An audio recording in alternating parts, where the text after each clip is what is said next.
박성민 목사의 매일 큐티 묵상입니다. 로마서 12장 9절로 21절입니다.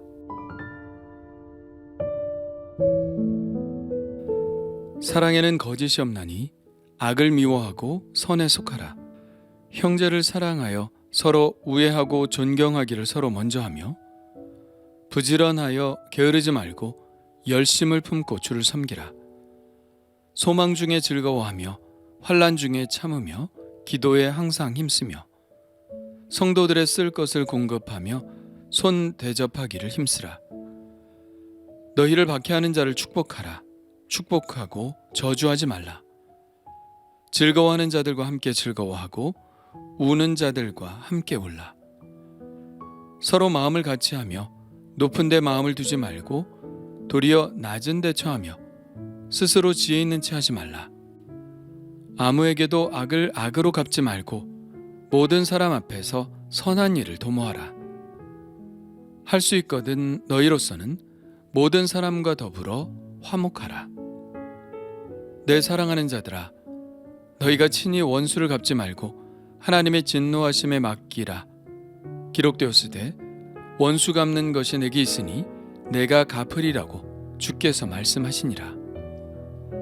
내 원수가 줄이거든 먹이고 목마르거든 마시게 하라.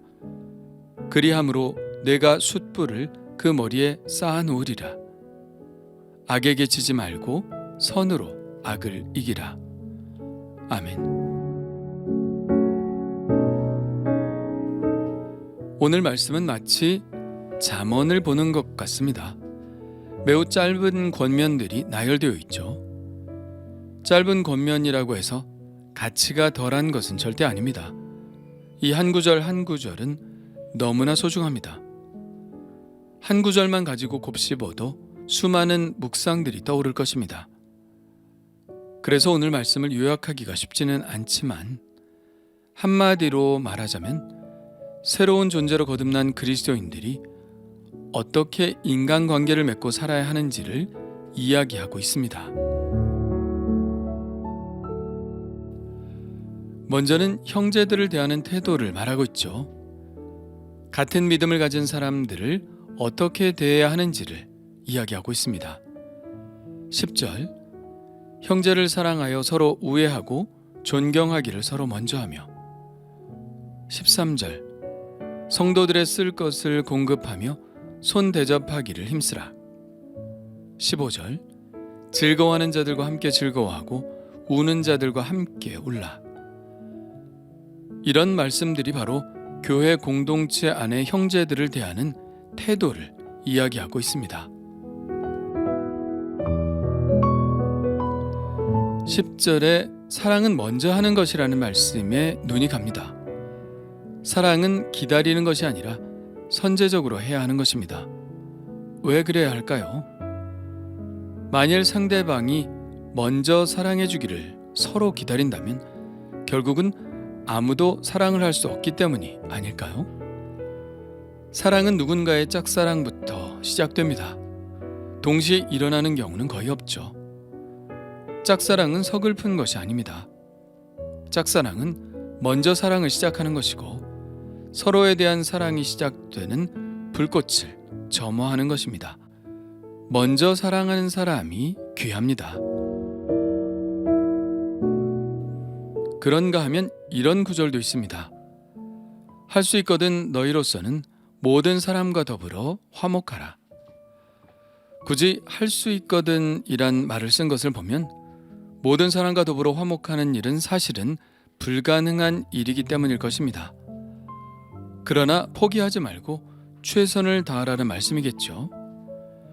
교회 공동체 안에서 서로 사랑하기란 어쩌면 쉬운 일입니다. 그러나 교회 밖의 사람들과도 동일하게 화목한 관계를 맺고 살아가기란 결코 쉬운 일이 아니죠.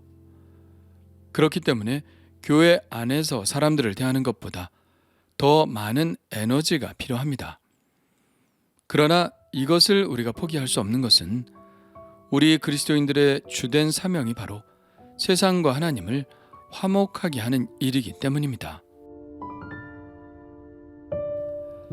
화목하게 하는 직책을 수행하는 사람의 조건은 이쪽과도 또 저쪽과도 좋은 관계를 유지해야 한다는 것이죠.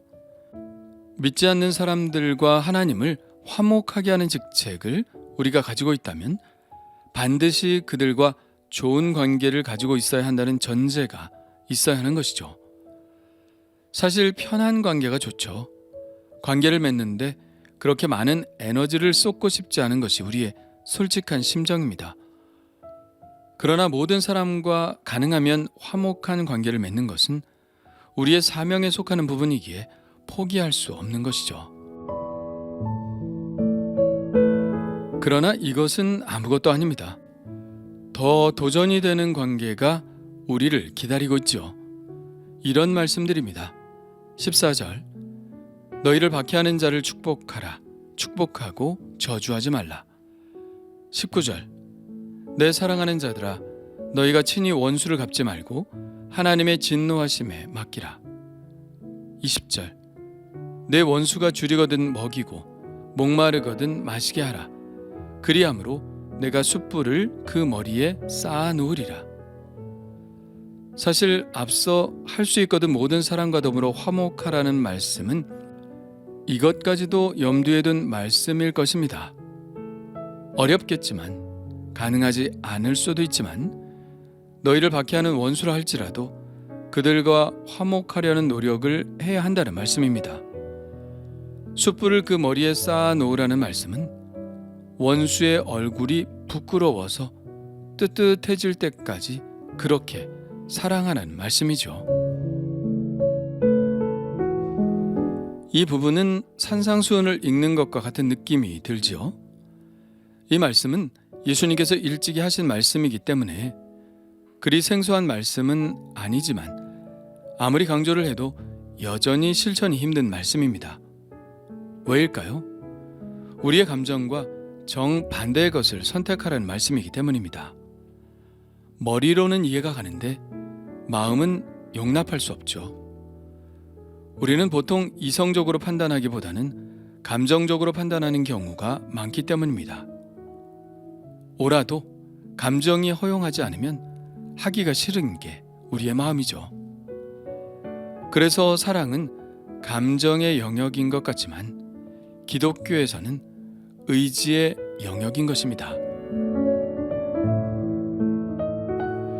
예, 그렇습니다. 사랑은 감정이 아니라 의지적 실천의 영역입니다. 사랑이 감정이라면 우리는 원수를 선대할 수 없습니다. 의지적 실천을 통해서 이런 사랑이 실현되는 것이죠. 그러나 실천해본 사람은 압니다. 그렇게 억지로라도 실천을 하면 감정이 따라온다는 것을요. 일단 사랑의 실천을 해보면 이전의 미운 감정보다 측은하고 불쌍하고 또 이해가 가고 기쁨이 차오르는 감정을 느낄 수 있습니다. 그리고 보다 더 중요한 것은 우리가 어떻게 하나님께 받아들여졌는지를 떠올리는 것입니다. 우리가 여전히 죄인 되었을 때에 하나님과 원수되고 또 진노 아래 있을 때 예수님께서 우리를 위하여 죽으심으로 하나님이 우리를 얼마나 사랑하시는지 증명하셨죠. 그 사실을 떠올리는 것입니다. 그렇게 우리가 하나님으로부터 받은 은혜를 떠올릴 때 우리도 누군가에게 은혜를 베풀 수 있는 사람이 되는 것이죠. 오늘 말씀에 자주 나오는 말씀이 있습니다. 9절, 사랑에는 거짓이 없나니 악을 미워하고 선에 속하라. 17절, 아무에게도 악을 악으로 갚지 말고 모든 사람 앞에서 선한 일을 도모하라. 21절, 악에게 지지 말고 선으로 악을 이기라. 예, 선과 악을 대조시키면서 선한 것을 선택하라고 말씀하고 있습니다. 그리스도인이 되었다고 갑자기 선한 사람이 되는 것은 아니죠.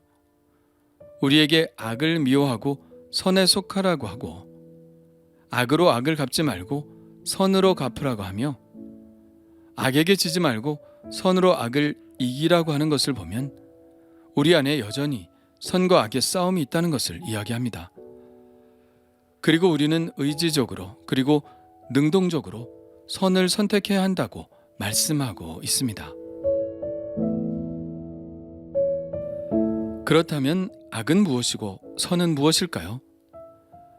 여러 가지로 말할 수 있겠지만 오늘 말씀만 가지고 본다면 선은 사랑이고 악은 미움입니다. 9절입니다. 사랑에는 거짓이 없나니 악을 미워하고 선에 속하라.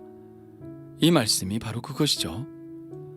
악을 미워하고 선에 속하는 삶은 곧 사랑의 삶이라는 것입니다. 하나님이 우리를 의롭게 하신 목적이 바로 이것이 아닐까요?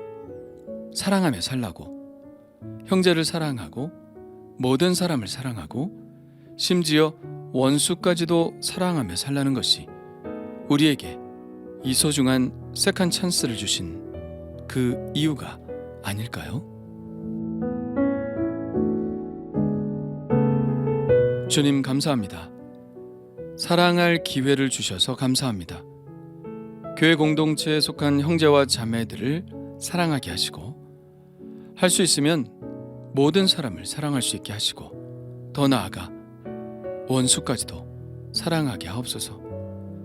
감정적으로 할 수 없다면 의지적으로 할 수 있도록 순종의 마음을 주옵소서. 오늘도 사랑의 사명을 깨닫게 해주신 하나님께 감사드립니다. 예수님의 이름으로 기도합니다. 아멘.